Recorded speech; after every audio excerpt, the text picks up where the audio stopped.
ògo ìlú rèé ògo ìlú rèé ògo ìlú rèé olùpẹ̀rí ọmọ balógun ògo ìlú rèé ta ló gbọ́lù tó wá túmọ̀ àti sọ́lẹ̀ nǹkan àtúnṣọ Alhaji Ṣọlá Mutiu ó ní orin ní bàbá ìlú èmi ògo ìlú sọ pé ìlú ní bàbá orin bí ò sí lù orin ò lè dùn tó ta ló fẹ́ jó. èmi Ṣọlá ló ń bọ̀ Mutiu ló ń pèdè orin tuntun gbogbo aráyé tẹ bá wariwa ṣe bójú èrè ṣóun láfiwọ́ ọmọ tuntun ẹ dákun ẹ fojú rere wò wá o tẹwà ọlá òjíṣẹ́ ńlá ẹ wọlá bàbá ẹ wọlá mọ́mì mi ẹ wọlá Káúsárà ọmọ mi Làbákẹ́ ẹ̀yin tìlú London o àtúntì dé èdè gangan ní classical lodge Ìṣọ̀lá ló ti máa ń ṣẹlẹ̀ o Ìṣọ̀lá ní Woolies nílùú London orin lọ̀gá ìlú ó dá mi lójú Mutiu o ẹ má dá Arizona ẹ má dá lóhùn o.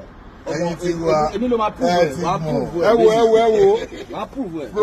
promoter lọ̀gá orin promoter lọ̀gá ìlú wọ́n máa jẹ́ nìyẹn ẹ calm down alẹ́ ìlú máa ṣẹlẹ̀ ẹni sọ pé ìlú ní lọ̀gá classic orin promoter náà tún ní classic ló òun tún máa lọ̀gá ṣẹlẹ̀ ní orin. Woolies. Okay, let's go there. hello tí bá promote bá lọ fẹ́ gbóhùn yín orí yẹn sọ. tí bá promote bá lọ fẹ́ gbọ́ Orí lórí yẹn sọ. ẹ̀wọ́ ìwà àwa làwa ríra wa ológìrì lọ́mọ ẹ̀kú ẹ̀yin ti London àríyìn náà classic lounge Classic ní lounge. Woolwich lálẹ́ ibẹ̀ yìí. la máa wà lálẹ́ yìí live and direct orin ẹ̀bẹ̀ là ń bẹ̀ o ìlú promotion Promotion. bóyá máa jẹ́ ní Ó ti lọ. combination ẹ pé